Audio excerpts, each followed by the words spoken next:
Thank you everyone for joining. We're going to get started in just a minute or two. We're allowing some people in from the waiting room and we'll get started in just a few minutes.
Hi everyone, thank you so much for joining our second launch of the 2020 Adolescent SRH Toolkit.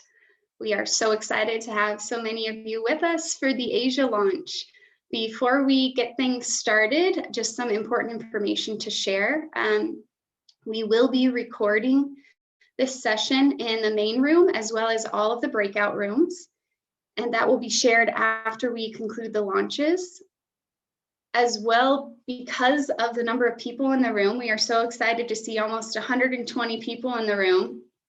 We would love to see all of your faces and hear all of your voices, but to ensure that everybody can participate in the entire launch, we want to make sure that internet bandwidth does not become an issue. So please do not use your video, and you will be unmuted for the breakout sessions.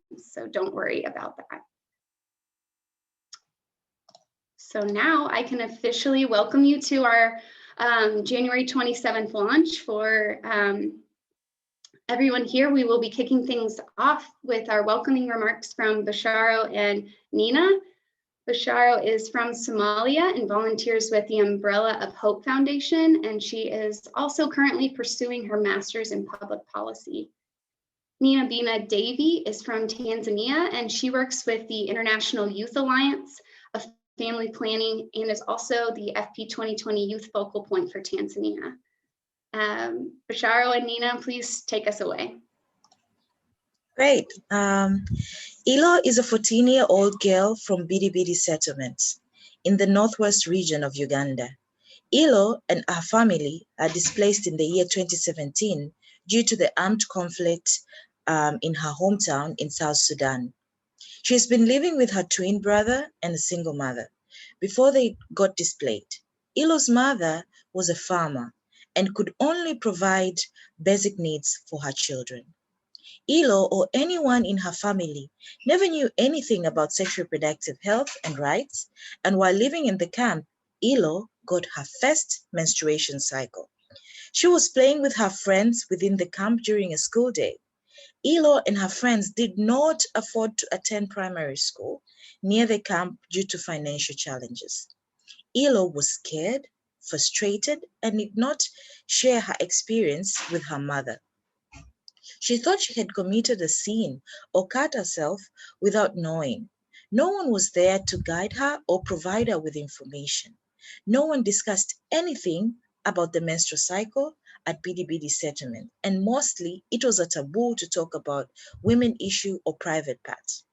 Ilo tore her old dress and started using it to prevent blood flow. Her mother noticed that she was having mood swings and abusing her brother often, and she often noticed that Ilo was keeping a distance, sleeping late after everyone has gone to bed, and visiting the toilet frequently. After 3 consecutive days, her mother saw a piece of used stained blood cloth in the bin near the house and asked Ilo whether it was her. She busted crying and swore she did nothing wrong, but the blood flowed on its own. The first thing her mother said, Ilo, you are now a young woman. You should stop playing with boys. You should keep your feet together. And Elo's mother never explained anything about the blood, where it came from, why she was feeling pain, why her brother did not experience the same situation, and they were twins, why she told her to avoid boys, and etc. She assumed that it was a disease and it will soon go away and she'll become healthy again.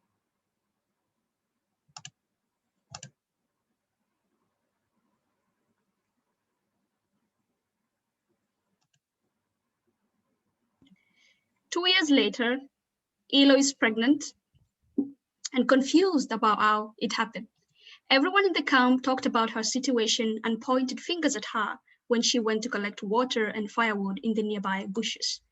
Elo blamed herself for committing a grave mistake, and her mother tried to close her indoors. Elo had no information about pregnancy or anything about childbirth. Due to the shame and blame from the community and also from her mother, Elo never attended clinics but stayed at home. A few days later, two health outreach workers from the Umbrella of Hope Foundation were providing awareness raising sessions and counseling sessions from door to door. They were informing the refugee community about the recently opened MCH within the camp and the services they offered to everyone, including adolescent sexual reproductive health. When they met Elo, and she was able to get information at her home together with her mother, she was able to receive care and help on different services she required during her 9 months pregnancy until she gave birth to a healthy baby boy. Imagine, what if Elo's mother was educated about ASRH? What if Elo learned about ASRH immediately she arrived in the camp? What if the trained community outreach workers from the Umbrella of Hope Foundation did not show up in providing sexual reproductive health services and information? What if the Umbrella of Hope Foundation did not have equipments, materials, quality services to offer to poor Elo? This happens every day in humanitarian emergencies because crises exacerbate the deterioration of sexual and reproductive health, whether in an IDP camp, a refugee camp, or in a transitional settlement. Many are not fortunate like Elo. Their situation is worse and they never make it. Imagine if the toolkit is used effectively, we will see adolescents making informed decisions about their sexual reproductive health. We will see families, we will see communities, health providers, relevant agencies, and duty bearers working together with adolescents to reduce teenage pregnancies, promote, menstrual health and hygiene, prevent STIs and HIV, reduce gender-based violence, and continuously increasing of accessing adolescent sexual reproductive health services for all, without fear or bias. Thank you very much. And I will give the floor to our colleagues, Grace, Maziko, and Oko to take us away to the next session on the roadmaps.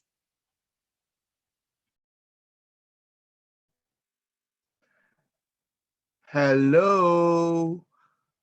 Good morning from West Africa and nice to meet you all. I can read from the chat box all the amazing participants. Now, so this is how the launch is going to, this is the form in which the launch is going to take. So just to take you through the roadmap briefly, my name is Oko and you're welcome. So Ninabina and Bisharo just took us through the welcome remarks. So right from that, we'll move on to the plenary. And then after the plenary, we'll go into the breakout groups. Now, based on your location and your interest on the issues, you'll be in a specific breakout group.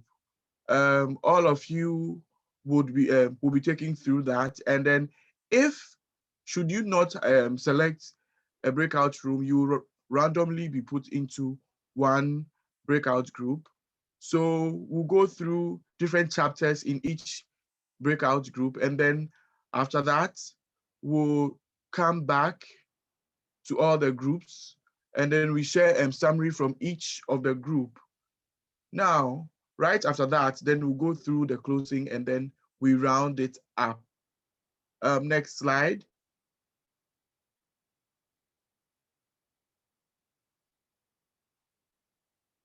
Okay, so yeah, that is the brief Roadmap, and then we hand over to Zainab and Katie to lead the plenary. Thank you very much.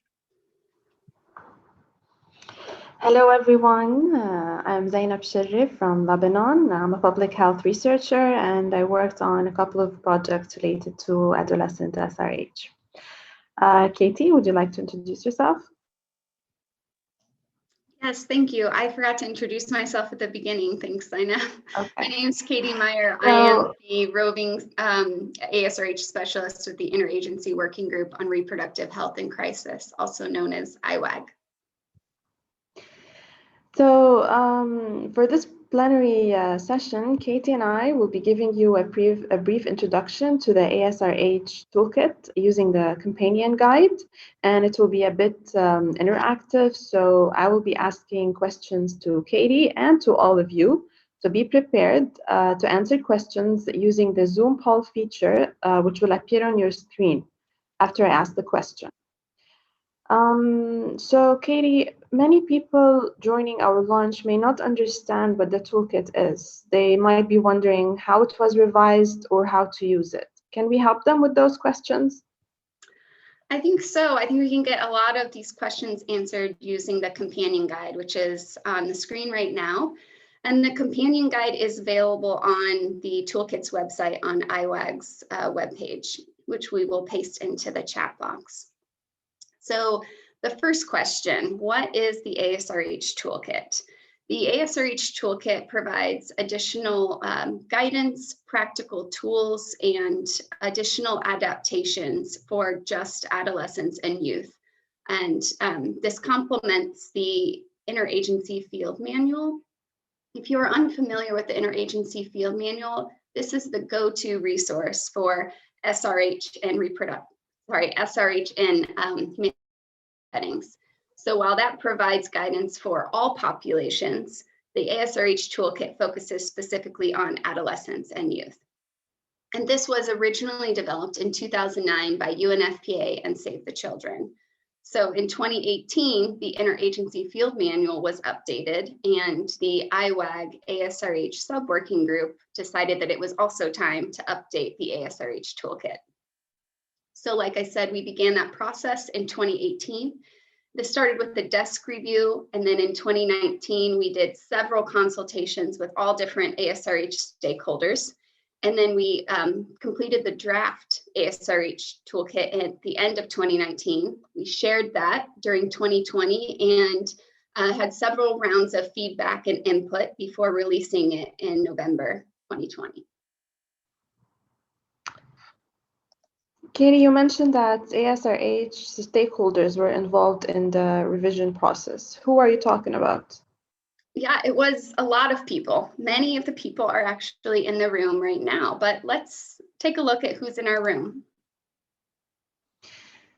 So here are our first questions to the audience. On your screen, you will see 2 questions. I'm going to read them aloud. Please choose one response per question. The first one is, where are you joining this launch from?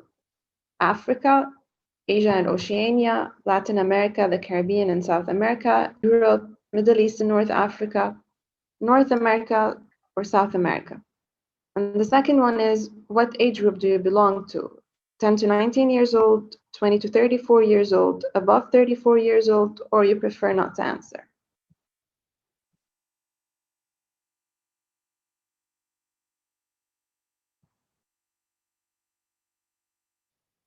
And we'll just give people about a minute to answer.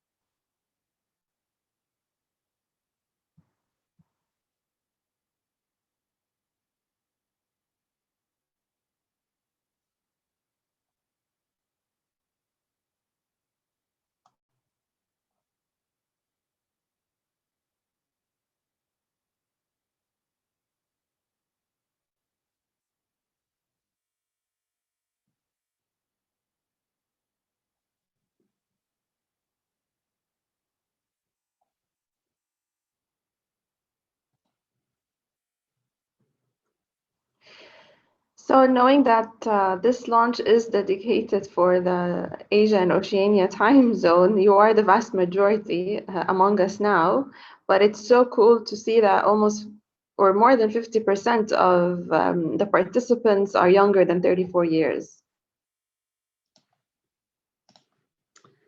Yeah, it's really great to see the diversity of people in the room, and to add to these results from our registration information, about nearly half of the people who registered were from a youth-led or community-based organization. So the information from the registration and also from our poll today looks a lot like the diversity of people that we saw during the revision process. So there were about 150 people that were a part of the revision process, and they represented a number of different organizations. You see 75 different organizations that were a part of our revision process. And so it wasn't SRH organizations in humanitarian settings. We also had development colleagues, as well as other humanitarian sectors represented, such as child protection, education, food and livelihoods, gender-based violence, humanitarian operations and management, and mental health and psychosocial support. And then from those people, about 20% were regionally based staff, 12% were field-based staff, and the vast majority, almost 70%, were young people, which is exactly what we wanted. We wanted young people to be at the forefront of this revision process. There are some key themes in the toolkit. Before Katie shares some of those themes, let's see if any of you know one of the guiding themes of the toolkit. So here's our next question for you. What is one of the guiding principles of the 2020 ASRH toolkit? Is it tokenism, meaningful participation, globalization, or construction? And again, we'll give you about a minute to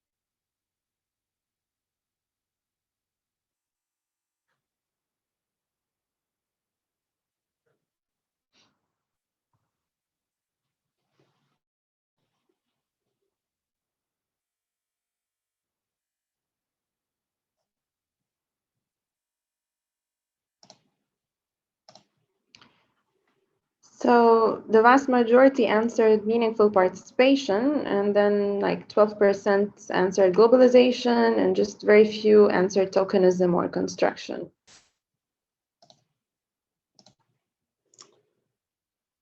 Well, it looks like a lot of you already know what one of the key themes of the toolkit is. It is meaningful participation. That was the correct answer. But another key theme of the toolkit is the promotion of holistic, integrated ASRH activities and programming. So shifting away from just looking at our individual health or sexual and reproductive health silos, and switching to more of a multi-sector lens so that we can see all the different entry points that we can reach adolescents and young people with SRH information and services.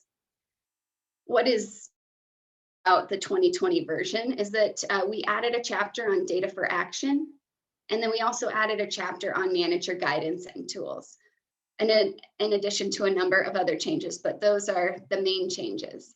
All of the guidance that is in the 2020 toolkit aligns with best practices, as well as the 2018 Interagency Field Manual. So how do you use the 2020 toolkit? This roadmap looks familiar to what Oko was describing. This is in chapter 2 of the ASRH toolkit, and this walks you through how to navigate the toolkit. Each of the different chapters have corresponding colors. There's also different breakout boxes that provide implementation guidance, key messages, and case studies. And I'm just going to provide you a very quick overview of each of the chapters. In your breakout groups, you're going to be going into more detail with 2 of the chapters. And then some helpful tips before I go into that overview. Everything with the toolkit is online. So each of the chapters are downloadable individually because the toolkit is quite a heavy document. So you can download each chapter.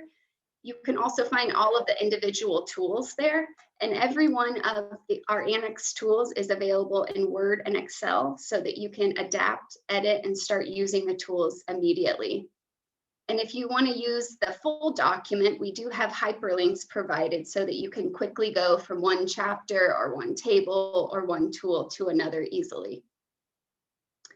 So the toolkit kicks off with 2 foundation chapters, the introduction, which tells you what adolescence is, why we should prioritize it in emergency settings. And then the other foundational chapter, like we talked about earlier, is meaningful participation. Chapter 4 provides the key ASRH activities you should be providing from the onset of an emergency.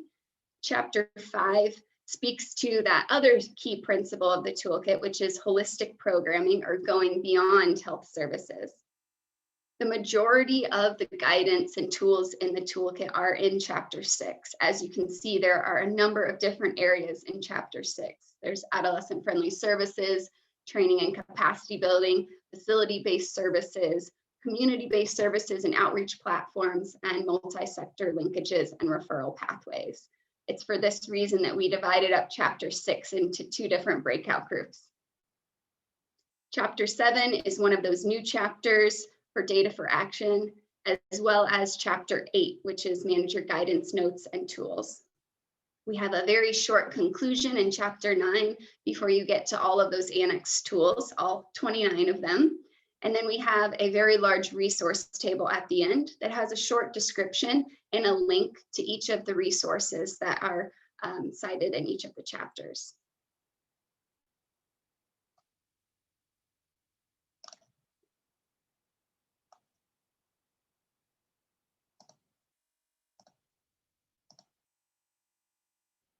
So Zainab, I think that takes us to our next question.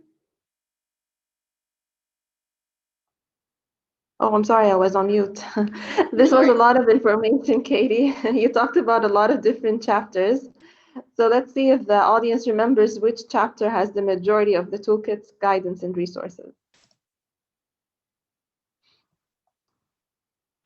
Is it meaningful participation, or Chapter 4, priority ASRH and emergencies activities, Chapter 6, ASRH services and interventions, or Chapter 7, data for action?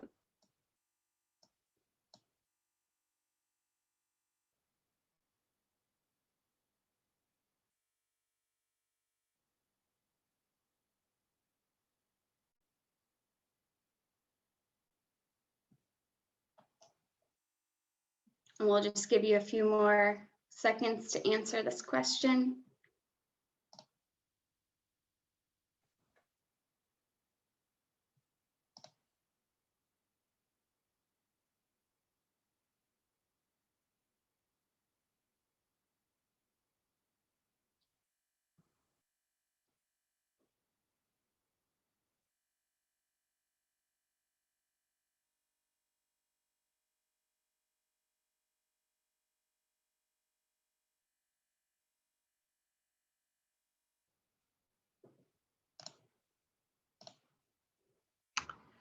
So most of you answered Chapter 6, followed by Chapter 4 and Chapter 3, and then a few of you chose Chapter 7.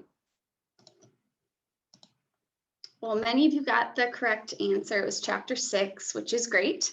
However, if you did not get the right answer or you were unsure of which chapter to choose, that's okay. In your breakout groups, we will be talking in a lot more detail about 2 of the chapters. And to begin that conversation, your youth moderators will be talking about the common problems adolescents face in emergencies, no matter what region they are living in. So now for the last question we have for you, what are some of the issues facing adolescents in humanitarian settings? And you can choose more than one answer.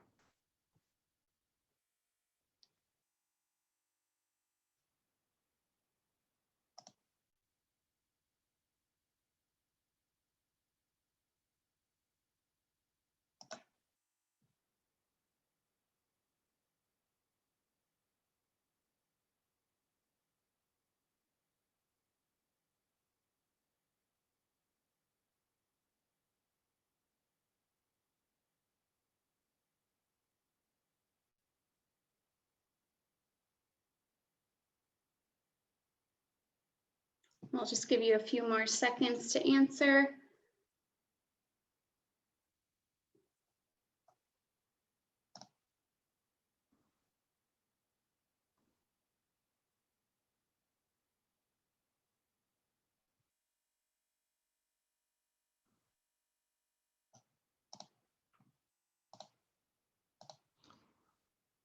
So you mostly chose increased risk of sexual violence and abuse, but also many of you have chosen more than one answer. And as you can see, all of the responses are issues adolescents face in humanitarian settings.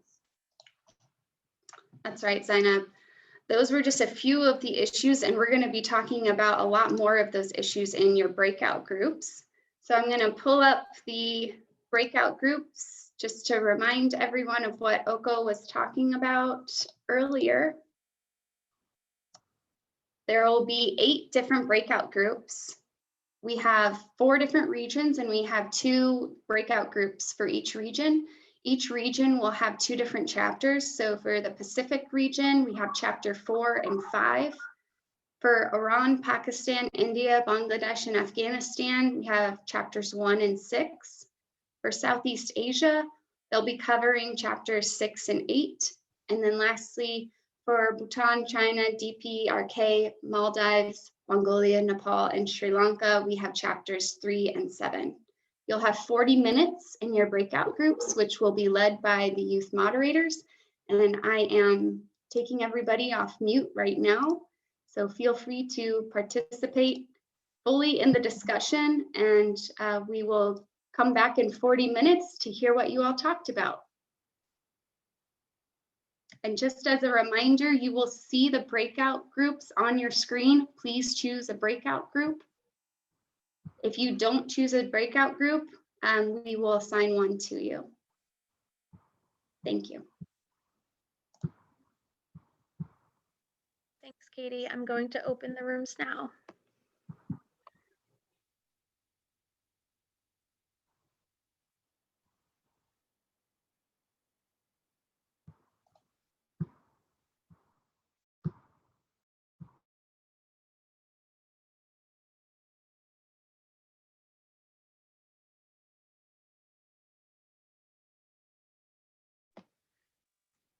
I have now opened the breakout rooms. Feel free to select the breakout room that you would like to join. There should either be on the bottom right-hand side of your Zoom an icon that says more, and you should have something that says breakout rooms available, and you should be able to select the room that you'd like to go to. On a phone, it might be located in a different location. So I would just check under sort of more options to see if you can select the breakout room you'd like.